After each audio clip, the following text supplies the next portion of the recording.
Whether it's learning about earnings estimates, exploring the Zacks Rank, or adding to your financial toolkit, get the education and resources to help you become a more successful investor here on Investing the Zacks Way.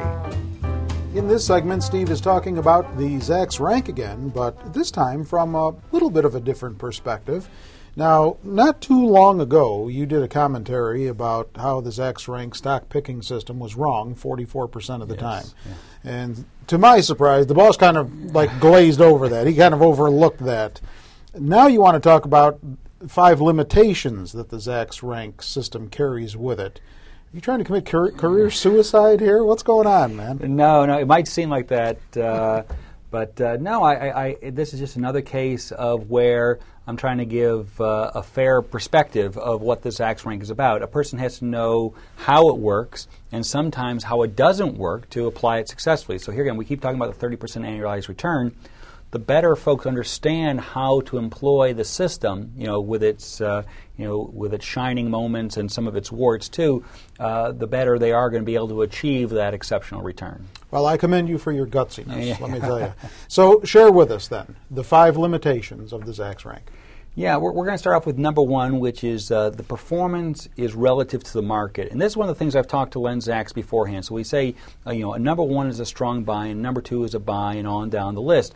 However, he said he really debated early on whether he should use that kind of rating system, buy, sell, hold, or whether he should go with outperform, in line with market, and underperform, because the system is really about how it does relative to the market. That's another way of saying when the market's going down, it's going to pull pretty much everything with it, including some of the best stocks, the best earnings outlooks. And so what I'm going to show here is a graph that I put together. We keep talking about since 1988, the performance of the Zacks Rank is, the strong buy stocks is plus 30%. However, in that stretch, there's been 5 years that have been in the red. So I'm highlighting each one of these years and showing how the Zacks Rank is done in each of those years. In 1990, as you can see, we were pulled down into the red as well.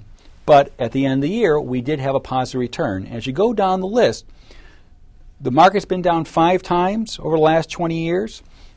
We've only been down 3 of those times, but here again, in each occurrence, you go to the right-hand margin, you'll see that we have had an advantage over the market each time.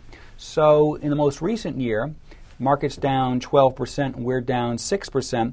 Is that our shining moment? Is that something that we can, wave a big banner outside the building? And the answer is no. But here again, would you rather be down 6% or down 12%?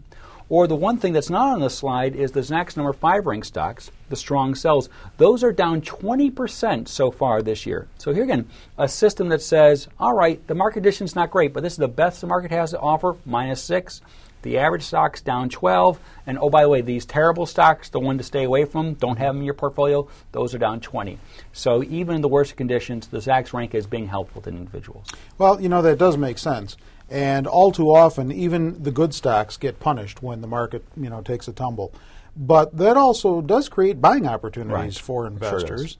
Sure so the next limitation then would be what? It is a short-term indicator. And so on the website and the education, we keep trying to say it's really meant for a 1 to 3 month time horizon. And that's because that's the way Len tested out. He put together these factors of agreement, magnitude, upside, surprise that were indicative of future stock performance, but future stock performance really only looking out 1 to 3 months. So phenomenal tool for traders. But if you're a long-term investor, you're going to find there's far too much turnover in the signals of the stocks. In fact, every month, 60% of the stocks will change their rating. So, 60% of the number 1 stocks will leave the list, and a new group of stocks will come on. So, if you're a long-term investor, we're not trying to change who you are. You're just better off looking at the Zacks recommendation versus the Zacks Rank. And for those who want to know more about the Zacks recommendation application for long-term investing, then be sure to check out our education video. We did do an education video on that Zacks recommendation versus the Zacks rank. I just wanted to call that to your attention. So let's move on then to the number 3 limitation. Yeah, the number 3 is that there's a little bit of a small to mid-cap bias in the Zacks rank. So here again, thinking about the 4 factors, agreement, magnitude, upside, and surprise, The stocks that are going to have the biggest measures in those 4 factors are going to be smaller to mid-cap companies because they're going to have the most explosive earnings. It's just too hard for the Johnson & Johnsons and GEs to really have a 40% earnings surprise and see their earnings estimates go up that much. So here again, we're not trying to change the kind of investor you are. We're just trying to make you smarter in the way you do go to market. So here again, if you see yourself as a more conservative investor and you really want to shy away from some of the small and mid-cap stocks, then fine. You're not going to find as many number 1 ranked stocks that are large caps, but if you expand your horizon to include Zacks number 2 ranked stocks, which are still in the top 20% of our indications, which still have a return which is twice the market, which is, I believe, 19%. Going back, all these years, then that's still a pretty good ground. So if you're going to be a more conservative investor and want large cap stocks, expand to a Zacks rank of 2. In your search, you're going to find plenty that meet what you're looking for. All right, halfway there. Okay. Number 4. Number 4 is that there's a little bit of an industry bias or an overweighting of certain industries at any one time. What I'm saying is that the factors that move the earnings for a company are quite often things that are happening inside their industry. The best example would be looking over the last 3 years if the price of oil has gone up dramatically, that all the oil producers have had phenomenal earnings estimate revisions and earnings increases. And quite a few have been in the Zacks number 1 ranked territory for a long, long time. So here again, one of the lessons that we all have to learn is let's keep our portfolio diversified. So overweighting in the energy field was not a bad idea, but do you want 50, 60, 70% of your money in that, right? And that's a lesson that we learned like with a technology bust. It's great while it's going up, but we always have to remember that someday that party will end. And if you take a look at those stocks, they have been down a fair amount of late.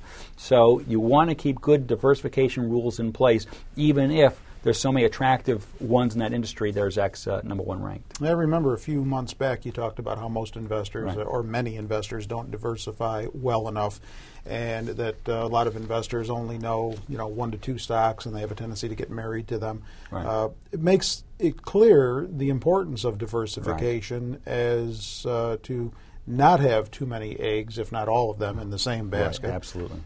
So, with that having been said, limitation number 5. Yeah, limitation number 5 is that the system is blind to everything but the 4 factors: agreement, magnitude, upside, and surprise. And here again, we have a whole series of videos to explain each one of those individually. But there are 4 measures of earnings estimates and earnings surprises that Zacks prove to be indicative of future stock price performance. And so for the guy who says, well, I'm a value investor, where's PE or PEG or book value? They're not part of this equation. Or the person who says, I'm more of a momentum player or a chartist, where are those indicators in here? And the answer is they're not. The Zacks rank is only focused on these 4 factors that Len found to be successful. And if you want to be a value investor, you can do that with the Zacks rank. So you take the 220 stocks that are Zacks number 1 ranked and screen within that group to find those that have the value attributes you're looking for. And I can say the same for if you're a growth investor, if you're a chartist or a momentum player. The Zacks rank is the best starting point for your stock search, and then narrow it down to find those that meet your unique investing style. So information can be parsed out a lot of different ways. Absolutely. And probably the Research Wizard is probably the best tool for that. And also we have some trading services, meaning where we pick stocks for folks based upon value size. We have a value trader service, a growth trader service, and so on, so that people who want to employ the Zacks rank and a style at the same time can do so.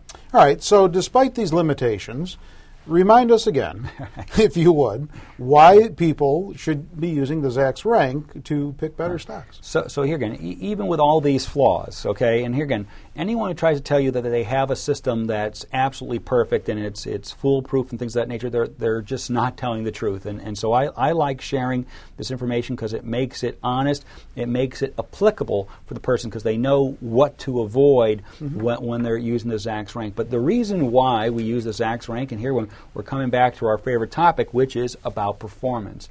And the Zacks Rank model, the thing you want in a stock picking model is two things. You want something that provides clear signals, okay, clear signals, which are the ones to buy, which ones to hold, which ones to sell, okay? So our stock rating system gives clear understanding of what that is.